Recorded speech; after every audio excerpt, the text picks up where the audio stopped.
नमस्कार दोस्तों।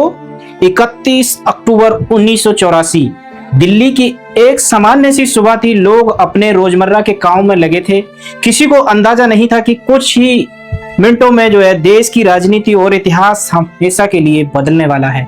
उस समय भारत की प्रधानमंत्री इंदिरा गांधी अपनी सरकारी आवास से निकलकर अपने कार्यालय की तरफ जा रही थी, लेकिन कुछ ही कदम आगे बढ़ने के बाद अचानक गोलियों की आवाज गूंजी। इंदिरा गांधी जमीन पर गिर चुकी थी। गोलियां चलाने वाले कोई बाहर से आए हमलावर नहीं थे, वे उनकी सुरक्षा में तैनात जवान थे। और इस घटना के पीछे कुछ ही महीने पहले पंजाब में हुई एक बेहद विवादित सैन्य कार्रवाई की पृष्ठभूमि थी। ये कहानी सिर्फ इंदिरा गांधी की हत्या की कहानी नहीं है, ये कहानी उस आयरन लेडी की कहानी है, उस दौर की कहानी है जब पंजाब में आतंकवाद बढ़ रहा था, केंद्र और पंजाब के बीच तनाव बढ़ रहा था और ऑपरेशन ब्लू स्टार के बाद देश का माहौल बेहद संवेदनशील हो गया था। आइए 31 अक्टूबर 1984 की उस सुबह को शुरू से समझते हैं और पंजाब में बढ़ता तनाव। 1980 के दशक की शुरुआत में पंजाब में राजनीतिक और धार्मिक तनाव तेजी से बढ़ रहा था। अलगाववादी और सशस्त्र समूहों का प्रभाव बढ़ रहा था। जनरल सिंह भिंडरावाले का नाम सबसे ज्यादा चर्चा में है। समय के साथ स्थिति इतनी गंभीर हो गई कि पंजाब में हिंसा और हत्याओं की घटनाएं बढ़ने लगी। भिंडरावाला और उनके समर्थकों ने अमृतसर के स्वर्ण मंदिर परिसर में डेरा जमा लिया। सरकार के लिए यह स्थिति बेहद मुश्किल थी। स्वर्ण मंदिर सिख समुदाय का सबसे पवित्र धर्म स्थल है, इसलिए वहां सैन्य कार्रवाई का फैसला सामान्य अभियान जैसा नहीं था। आखिरकार जून 1984 में भारतीय सेना को ऑपरेशन ब्लू स्टार के तहत स्वर्ण मंदिर में परिसर में भेजा गया और कई दिनों तक चली इस कार्रवाई में भिंडरवाला और कई अन्य लोग मारे गए। सेना के जवान भी मारे गए, आम लोगों की जान भी चली गई।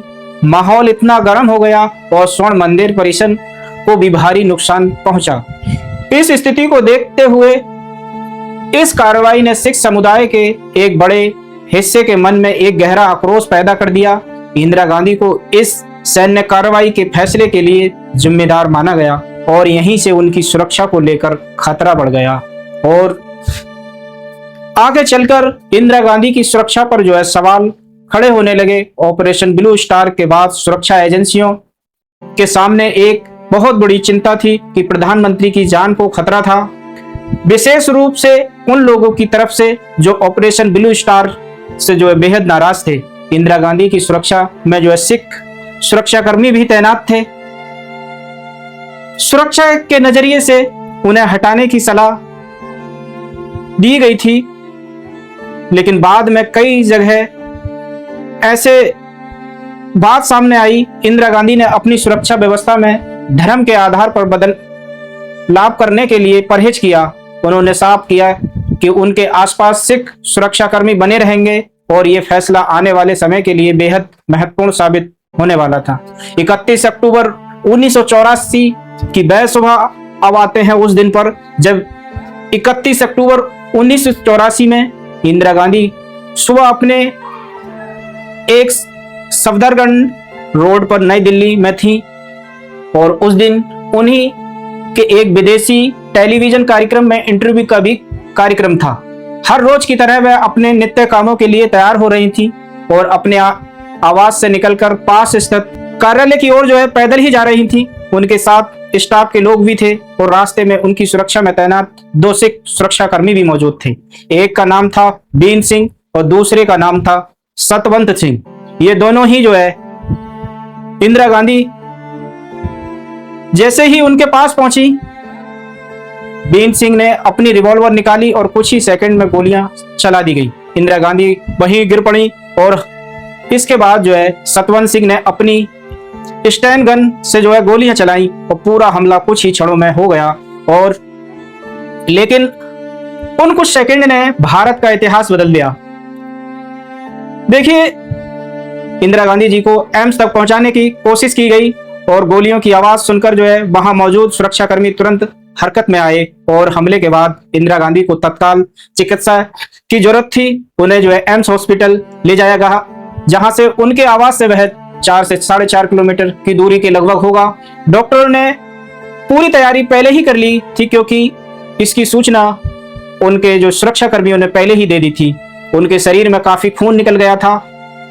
सूत्रों के हवाले से मिली जानकारी के अनुसार, प्रिंट मीडिया के अनुसार, उनके शरीर में लगभग 30 से 33 गोलियां लगी थी, लेकिन चोटें इतनी गंभीर थी कि उन्हें बचाया नहीं जा सका।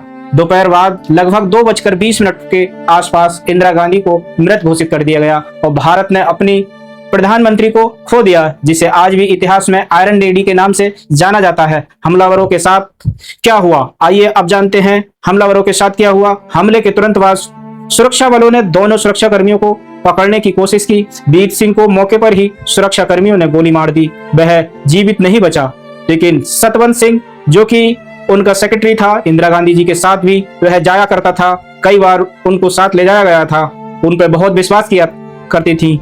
इसके बाद मामले की जांच हुई, उस पर जो है मुकदमा चला। बाद में अदालत ने उसे दोषी ठहराया और सतवंत सिंह को 1989 में फांसी दी गई। इस मामले को लेकर एक और नाम आया, जिसका नाम था केहर सिंह। जांच और मुकदमे के बाद उसे भी जाया गया और 1989 में फांसी दी गई। और लेकिन असली त्रयोदशी अभी भी बाकी थी, क्योंकि इंदिरा गांधी की हत्या की खबर जैसे ही देश में फैली और दिल्ली का माहौल तेजी से बदलने लगा। लोग सदमे में थे, लेकिन इसी सदमे के बीच जो है राजधानी और देश के कई हिस्सों में सिख समुदाय के खिलाफ हिंसा शुरू हो गई। सिखों के घर में, दुकानों पर हमले होने लगे, कई जगह आगजनी हुई, लोगों के घरों को जो है नुकसान पहुंचाया जाने लगा, हजारों सिखों की जान चली गई। ये ऐसी घटनाएं लगभग 31 अक्टूबर से 3 दिन तक ये चलती रही। दिल्ली की इस हिंसा का सबसे बड़ा केंद्र बना और बाद में बरसों में जो है इन घटनाओं की जांच के लिए कई आयोग और समितियां बनी। इन दंगों को आमतौर पर 1984 के सिख विरोधी दंगे कहा जाता है। इस हिंसा ने भारत के सामाजिक राजनीतिक इतिहास पर गहरा निशान छोड़ दिया। राजीव गांधी ने अब भारत के प्रधानमंत्री कौन होगा, इस पर एक बहुत बड़ा सवाल था। कांग्रेस के वरिष्ठ नेताओं और तत्कालीन राजनीतिक परिस्थितियों के बीच इंदिरा गांधी के बड़े बेटे राजीव गांधी को प्रधानमंत्री पद की जिम्मेदारी दी गई। उसी दिन राजीव गांधी ने प्रधानमंत्री पद की शपथ ली और एक तरफ देश की प्रधानमंत्री की हत्या का सदमा था और दूसरी तरफ जो है देश में हिंसा फैल रही थी, इसको भी जो है कंट्रोल करना था। तीसरी तरफ जो है नई सरकार को तत्काल जिम्मेदारी संभालनी थी। इंदिरा गांधी की मृत्यु के समय, क्योंकि उस समय लगभग 3 माह बाद ही जो है आम चुनाव होना था, उस दिन जो है सिर्फ एक हत्या के रूप में देखना काफी नहीं है। 31 अक्टूबर 1984 को अगर केवल इंदिरा गांधी की हत्या के रूप में देखा जाए तो ये कहानी अधूरी रह जाती है। इसके पीछे पंजाब में बरसों का से बढ़ता राजनीतिक और सामाजिक तनाव था। ऑपरेशन ब्लू स्टार था, उस कार्रवाई के बाद पैदा हुआ गुस्सा था। प्रधानमंत्री की सुरक्षा को लेकर चिंताएं थी, फिर भी जो है उनकी हत्या के बाद भड़की भयानक सांप्रदायिक हिंसा थी। इस पूरी घटना ने जो है भारत की राजनीति और सुरक्षा व्यवस्था पर जो है समाज पर लंबे समय तक असर डाला। दोस्तों, ये स्टोरी आपको कैसी लगी कमेंट करके जरूर बताइए।